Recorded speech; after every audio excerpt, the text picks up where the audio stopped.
Now, in a bid to eliminate sexual gender-based violence in Nigeria, Terra Leadership Foundation organized training for Christian stakeholders in Abuja.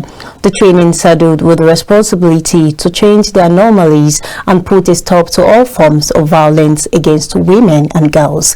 It's also in line with commemorating the International Day of Elimination of Violence Against Women. KAFTAN correspondent Prevail Koladi has more details.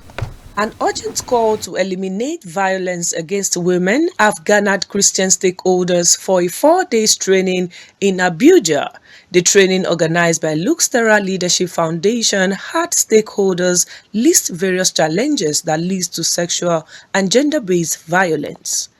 While speaking, the Reverend Father George A. Husani, the Executive Director, Terra Foundation, provided solutions to addressing the aforementioned issues. Healed people heal people, but wounded people often go wounding others. So the threats are the threat of poverty, the threat of insecurity. These are not good for what we're trying to do.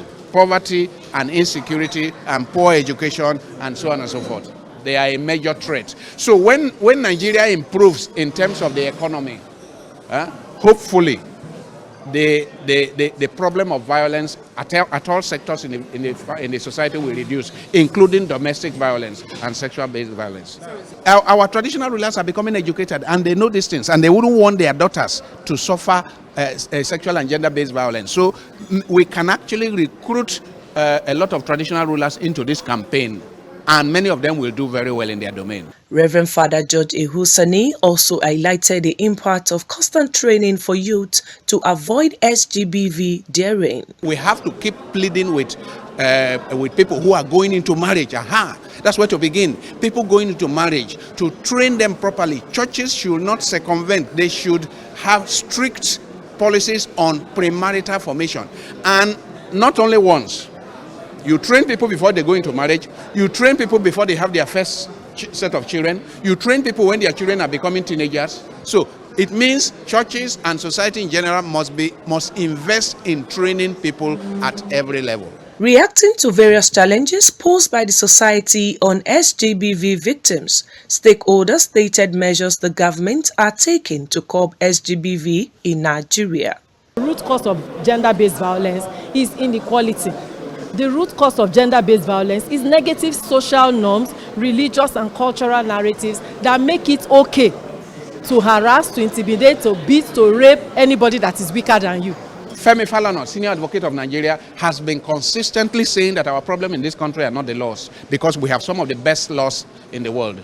But that if human beings do not implement the laws, if human beings circumvent the laws, then we are where we are. It's not something that government can eliminate or tackle alone. This is something that everybody needs to, just as you are, even the media, needs to put their hands, collaborate, come together, and put in more effort into sensitizing, into advocating, into bringing out new policies and reforming old policies. Also, a call has been made for the punishment of perpetrators to commiserate with their crimes. What do you do to somebody that has been violated and their humanity and dignity trampled upon?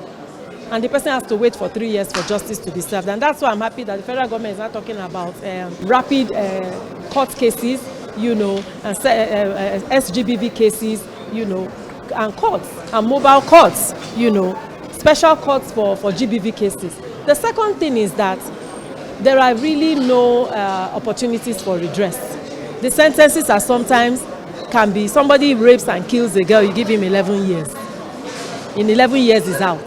I mean, it doesn't show that we think that such crimes are very heinous, and that's why the prevalence rate of GBV and the femicide, killing of women, is so high. The role of religion and culture is said to be misconstrued in SGBV, comparing various biased reactions of people to the victims, which tramples on their human rights. However, the society have been enjoined to stop projecting the victims but the perpetrators, so that SGBV could be eliminated totally in our society. From the nation's capital, Prevail Koladi, KAFTAN TV News.